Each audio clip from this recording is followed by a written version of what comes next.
You are in no contact right now and you are freaking out.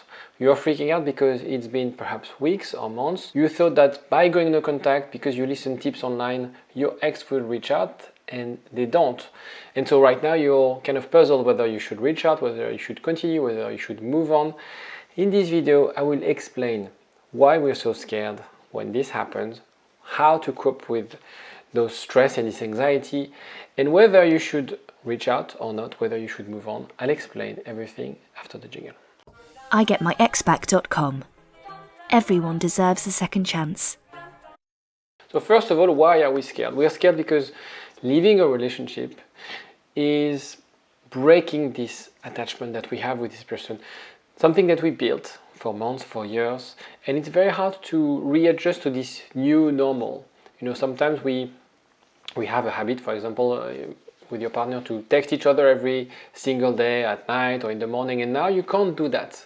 So you really feel the loss, you really feel a gap, and it's very hard to manage. There's also an idea that if I don't hear from them, I don't know what they're up to, and what they're up to could be having the best time of their life, having another relationship, having moved on, and you have no idea. And it's very hard for you to accept this uncertainty, those questions without any answers. There's also an element around, sometimes we feel, yes, I need to show him or her my change. I need to explain why I did this during the relationship. They probably took the decision because they didn't have the right information, and I want to provide this information to them. And obviously, there's usually this concern of like, if only I could speak with my ex, with my partner, I will get closure, I will get answers, and I will be able to move forward. So these are the main reasons we want to connect with our ex, and I will explain how to overcome those urge. And first of all, why no contact is needed? Let me provide you a reminder first. The healing process, whether it's actually I put ex's personal healing, but it also includes your healing process, you need space, you need time apart. That's what is needed. The breakup is a structure, is a framework for you to reset something that was not working. And so what you have to understand is perhaps for your ex, dealing and processing the relationship requires them to avoid contact, to be on their own, especially if they have an avoidant attachment style, and focus on personal growth. Again, that is true for you and that is true for your ex. Now, I just want to note that, because I heard the case yesterday. If you've been in no contact, you reconnect with your ex, and you feel that your ex has some interest, wants to see you, feels emotional around you, don't go no contact. Build up from that. Use that momentum.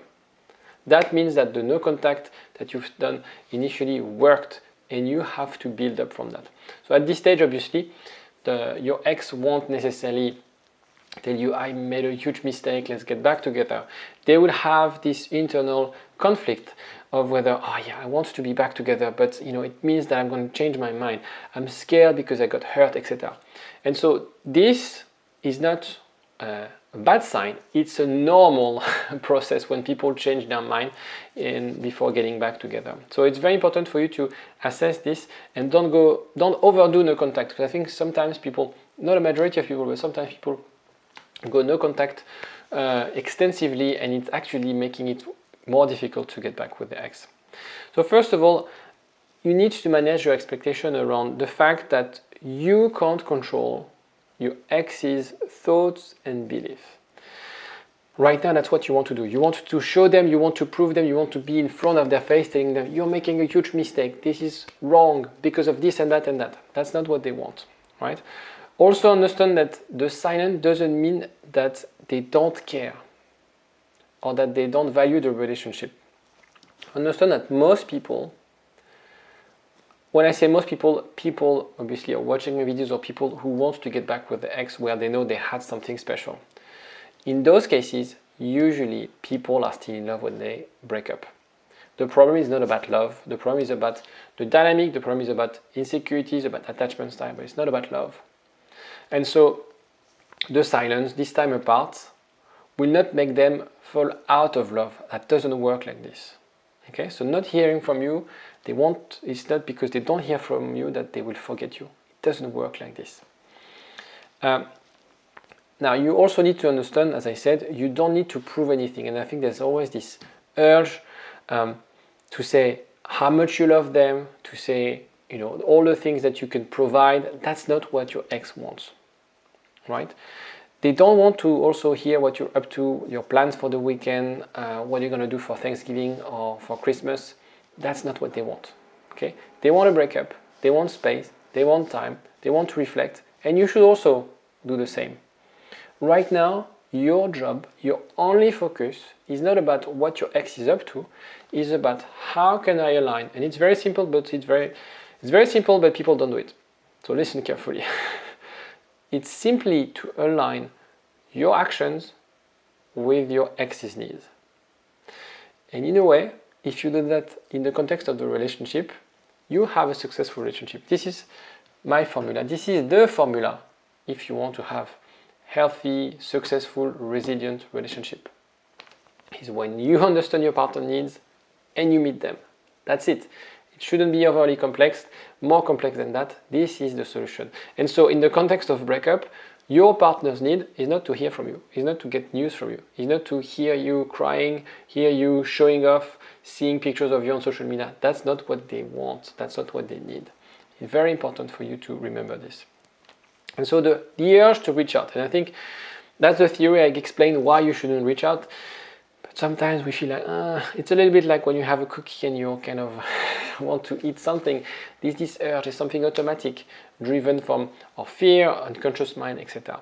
So you can use the 30-second rule that I think comes from Atomic Habit. It's basically creating friction to something you don't want to do, to a toxic habit. And so obviously texting your ex is a bad thing.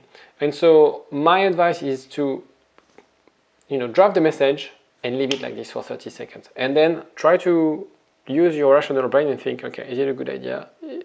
Would Alexis tell me to send that message or not? and usually you sort of discard the message. Or what you can do is you can send it to someone. You can send it to me, for instance.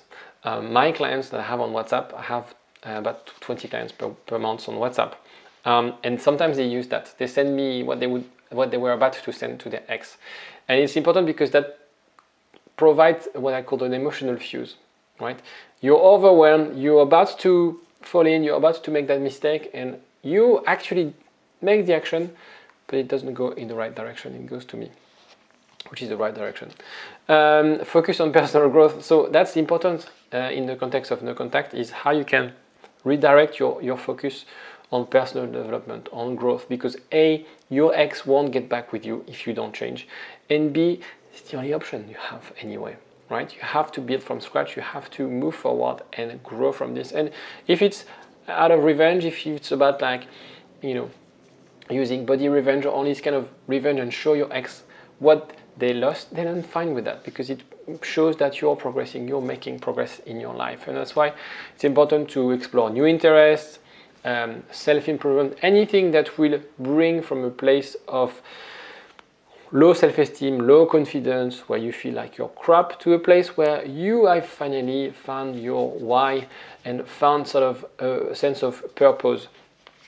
Also very important to rely on very healthy network. Get rid of people who are toxic, include new other people, find people that you can rely on, find people you can discuss with about your emotions, about your feelings, and so on. Now, a quick word on anxiety, because I know some people feel really anxious after a breakup, especially when they don't hear from their ex. And so you have few techniques to manage anxiety. There's a lot of self-regulating techniques that I've included in the guide that you can download in the description. I didn't want to list all them because that's not the point of this video. And the way I see it is use it as a toolbox, test things. Some techniques won't work with you, some will work with you. Test them and try to find, which is the most important one, a way to make it work, to sort of have a system. So when you use them regularly. Because if you just use it once or twice, it won't work.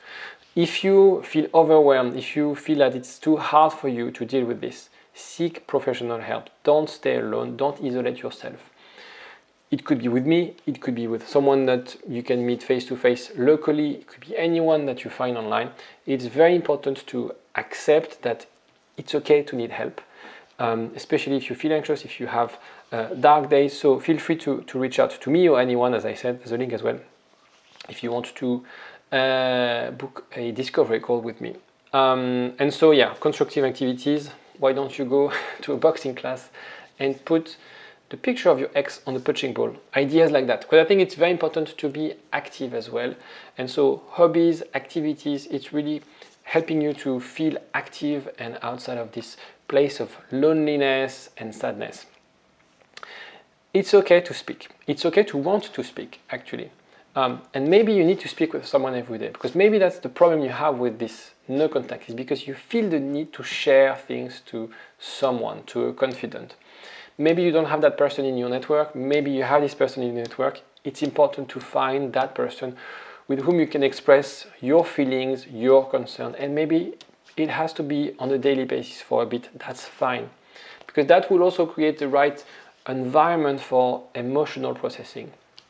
So again, if I have slots available, you can reach out to me on WhatsApp, and I can sort of operate as this emotional fuse, as this person you can rely and speak with when you feel anxious, when you feel the need to express those.